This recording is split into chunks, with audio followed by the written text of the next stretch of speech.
Hello everybody, it's Jo Huey here, and today I am going to talk to you about anger.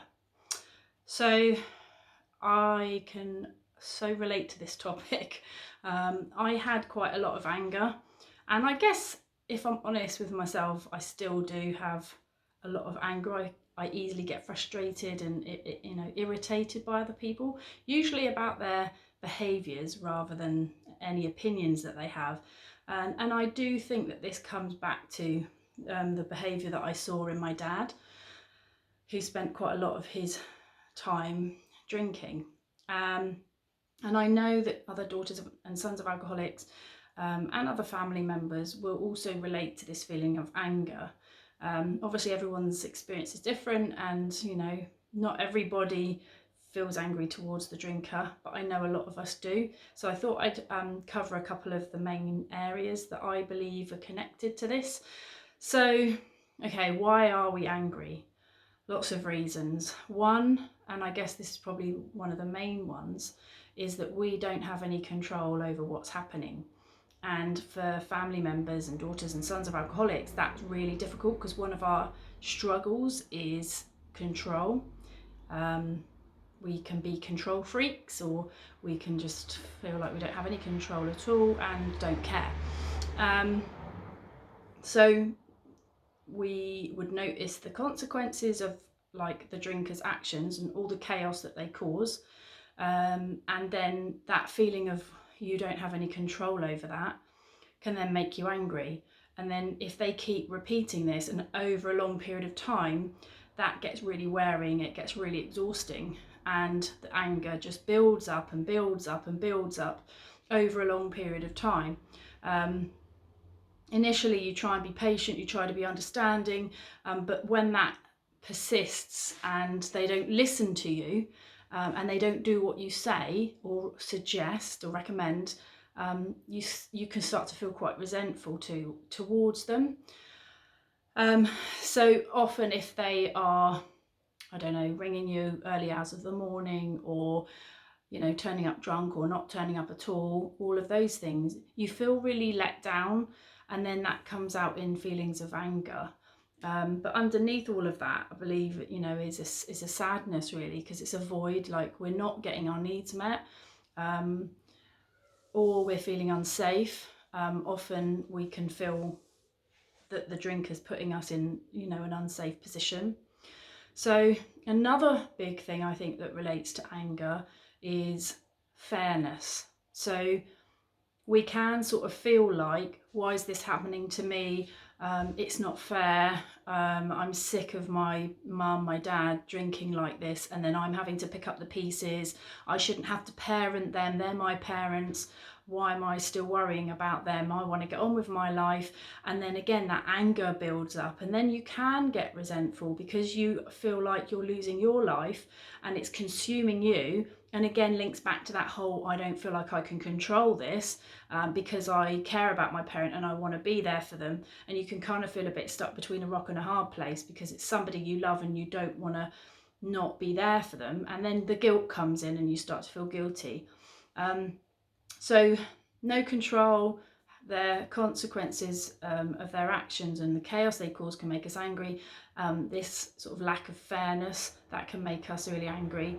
Also, I think that our inability to feel empathy and compassion for them after a while can bring out this anger, and it can link to that. And I think that it's understandable that a lot of us don't feel the compassion and don't feel the empathy, especially if they've been drinking for quite a long time and it all feels like a bit repetitive. And actually it feels quite boring. You're bored of the topic of their drinking. And so you kind of lack empathy and you lack compassion, and you can get quite short-fused with their problems and how much it can consume daily life, and that can make you feel quite angry as well. Also, I think what can make us feel angry is the fact that we believe that they can have a better life. We think, well, if they stop drinking, they could, get their job back or perform better at work, they could have better relationships, they could, do the things that they want to do in life. Unfortunately, that's not their want, that's our want, because we don't want to have to endure the pain and the chaos and the anger and all the emotions that we feel whilst they're drinking.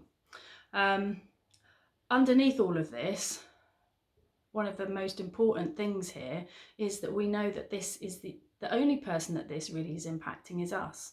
You know, we're feeling this anger, and when I say that, I mean physically in our bodies.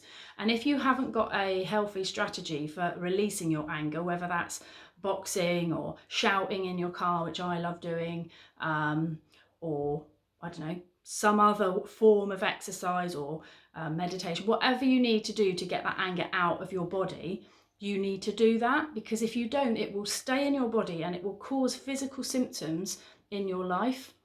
You can have a look at the Louise Hay book, Heal Your Body, and she has all the different ailments in the body and she tells you what emotional issue it's connected to. So yeah, we need to be able to express this anger, because otherwise it's going to eat us up physically and emotionally. What else? We need to, in order to cope with what's going on, we need to be able to start to let go. And these things are not things you're going to be able to do like overnight. There's no quick fix to any of this stuff, because ultimately, if you still want to blame the drinker for everything they've done, you're probably not going to be in the place where you're ready to let go. All I would say is just be open to things. Be very open to the concept of letting go. What does that mean? And how is it going to help you? Not how is it going to help the other person. How is it going to help you? How is it going to release you? Do you enjoy feeling angry? Maybe you do. Most people probably don't, and it is not good for our health.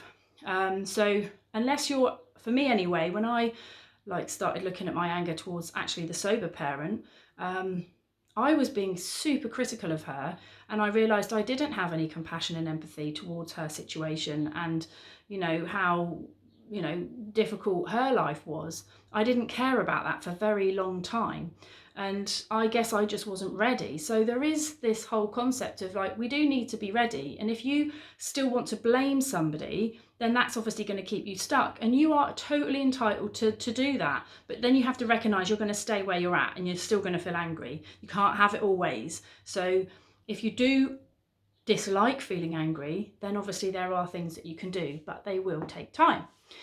So learn to let go.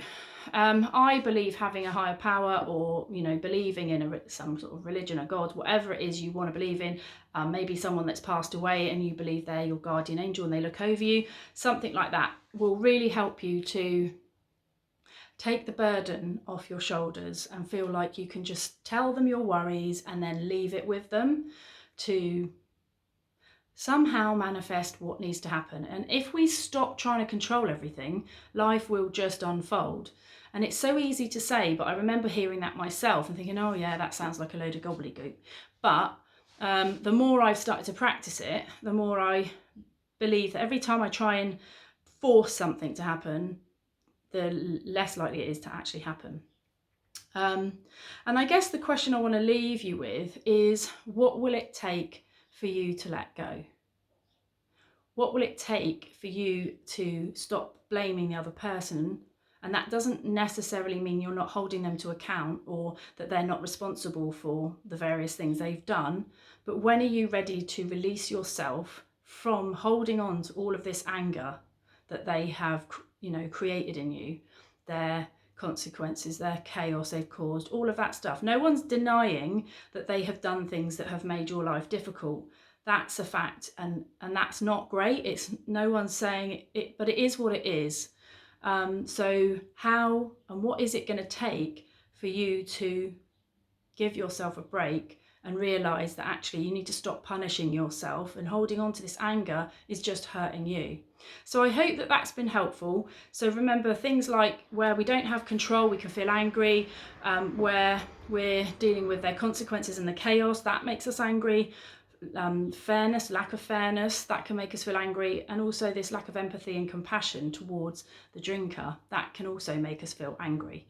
So have a think about what would help you to let go. How long do you want to be playing this story in your life? I'd love to hear your comments, thoughts, anything. As usual, please do let me know. Take care. Bye.